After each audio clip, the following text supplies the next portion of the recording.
Good evening and welcome to News Channel 8. I'm Jerome Aegean, and here's some of the top stories we have for you tonight. A shootout on St. Croix leaves one dead, another paralyzed. A carjacking suspect is caught after he crashes, and a look at Special Olympics. These stories and more are up next on News Channel 8.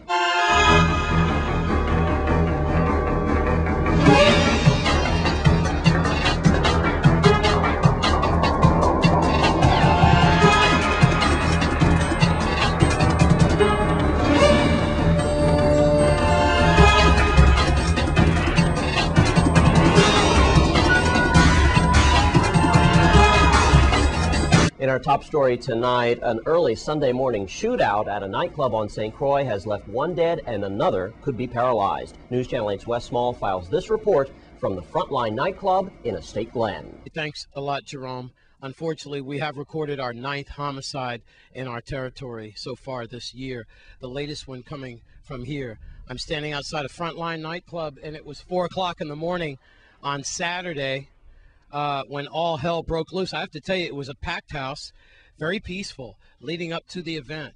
And all witnesses, including Chief Howe, he had passed by, saturated patrol. Everything was all well here.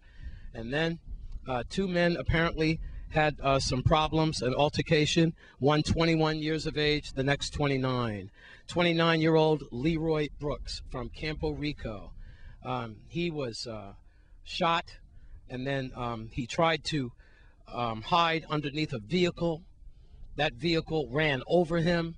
Pending autopsy results now, we really don't know if he died from that vehicle running him over or multiple gunshot wounds that he and a 21-year-old who now lays paralyzed in Juan Luis Hospital. Juan Luis Hospital locked down ever since that episode with Fret, you might remember some years ago, when masked men broke in, ninja style, executing Shadrach Fret. This man is a witness, also probably a murder suspect. All right, just in case you're just joining us, we have a 21-year-old man who lays paralyzed. Police believe he is the shooter of 29-year-old Leroy Brooks. He is dead, Campo Rico resident. Pending the autopsy, they'll find out if he died from that car that he hit under or from gunshot wounds. We can't tell you this, that when they rolled Leroy Brooks over, emergency responders, they found a weapon underneath his body. Also, as the camera pans there, they found a weapon inside the bushes. Ballistics are trying to determine if those weapons were used in this gunfight here. If you know anything about the 9th homicide that we have in our territory, you should call 911 or Crime Stoppers at 1-800-222-TIPS. Also, we have a report of a carjacking that took place. That happened, we believe, around 7 p.m. And over the weekend, I'm trying to pinpoint when that happened. 7 p.m., we believe. I think it could have been Sunday night, but there was a carjacking, and Jason Felix, he was on Company Street, right? And a guy asked him if he needed a ride. And Jason Felix and he proceeded out, and then he carjacked the guy. He took his car, actually, and then police chased him, and just minutes later, he wrapped his car around a utility pole near Constitution Hill. He was treated and then released from Juan Luis Hospital.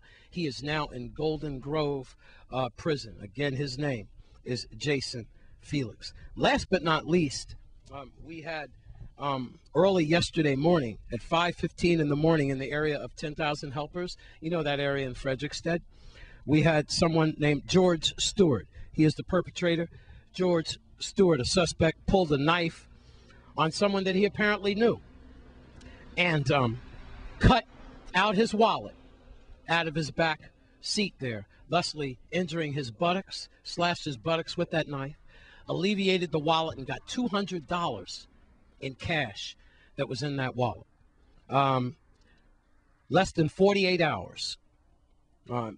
This man is now in jail. Now George Stewart is in jail. So yes, we did have a homicide. Yes, we did have a carjacking, and then we had a knife robbery. But now all those suspects are behind bars, of course, except for that 21-year-old who we believe is paralyzed, involved in this deadly gunfight here at Frontline. Now you're caught up. It was a rough weekend for the VIPD and emergency responders here in the St. Croix area, at least. In Estate Glen, I'm Wes Small for News Channel 8. Thanks, Wes. And on St. Thomas, a woman has been arrested for using stolen checks to buy prescription eyeglasses. Here's Melody Rames with more. A woman who stole at least one check from a business owner and forged his signature to purchase prescription eyeglasses was arrested shortly before 3 p.m. on Thursday, March 10th, by Insular Investigation Bureau detectives on St. Thomas. Jamie Claude-Hill, age 42, was charged with possession of stolen property, forgery, obtaining money by false pretense, and grand larceny based on a warrant issued by VI Superior Court Magistrate Kathleen McKay. Detectives said in October 2010, Claude-Hill ordered and paid for prescription eyeglasses with a stolen and forged check in the amount of $500. Claude-Hill claimed that the check belonged to her employer, who gave her permission to use the check to make the purchase. When the business attempted to deposit the check at the bank, they were informed that the account was closed. The owner of the check was contacted and confirmed that the check was stolen and that his signature was forged. Claude-Hill is a native of Michigan, residing in Estate Canton on St. Thomas. Her bail was set at $15,000 and she was remanded to the Bureau of Corrections, pending further court action. And the saturated patrol van paid a visit to the Charles H. Emanuel School on St. Croix. Here's more with Melody Rames. Children of the Charles H. Emanuel Elementary School on St. Croix were treated to a tour of the Special Operations Mobile Unit on Friday, when Police Chief Christopher Howell and several officers showed about 60 first and second graders some tools that police use to do their job. The visit was part of the department's commitment to community policing and bridging relationships between the public and the department. Officers showed the children rescue and crime-fighting tools like police vests, shields, and helmets. They were reminded about what to do if they ever see a weapon and took turns trying on and touching the police equipment.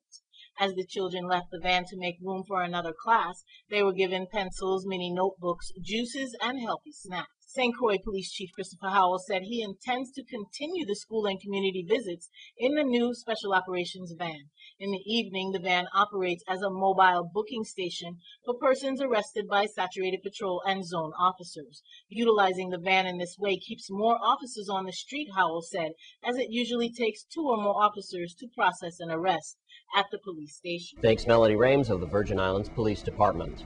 And the Special Olympics were held over the weekend. Let's take a look at highlights. Good morning.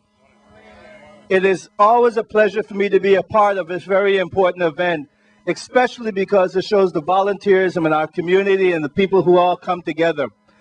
I think the most important aspect of this is that it shows the beauty of our islands, and especially it shows the athletes that we have, these very special athletes. Individuals that each time they come here show us that physical limitations and challenges are not something that defines a sport, but really sports is about camaraderie, about inter-strength, and just being very different to have the motivations to do something. Our athletes today, I think, by their courage inspire us, by their dedication give us a value to do more, and just by their hope, it fills our hearts. The Special Olympics is something that the Virgin Islands, through Janice Lee and all her volunteers, have always made sure that we participate in. It gives us an opportunity really to have families come together, and it also gives us a chance to show the ignorance in many communities where people look at those that are different but don't realize or look within the inner spirit and recognize that they are in fact social and change agents in our community. Good morning. Morning. Right, everybody ready? Let me win. Let me win. But if I cannot win, let me be brave in the attempt. Let the games begin.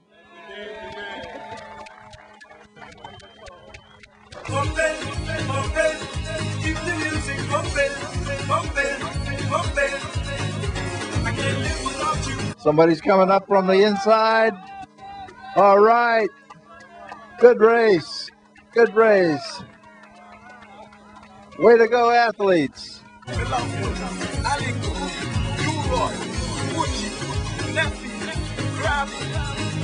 music bumping.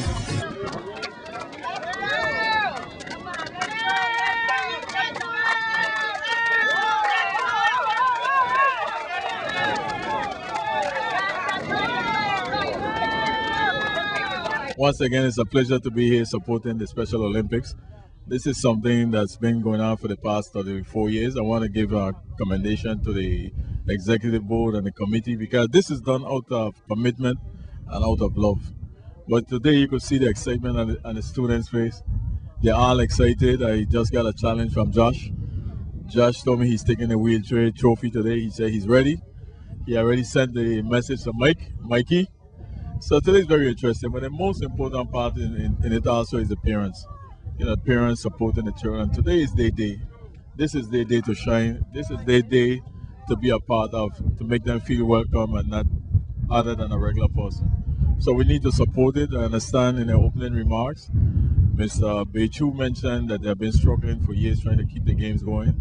So if there's anyone listening to this message, if you could make any contribution to the Special Olympics Committee, especially financially, it'll make a difference in these children's life. So it's good to support, and you'll be supported to a good cause. Contact Janice Lee, because it's 34 years and counting, and let's support the program financially, not only physically here today, but financially they need help. Thank you. And those kids had a good time, I'm sure. And when we come back from this break, your Caribbean Report, plus local high schools return from the Poly Relays. Stay with us on Channel 8.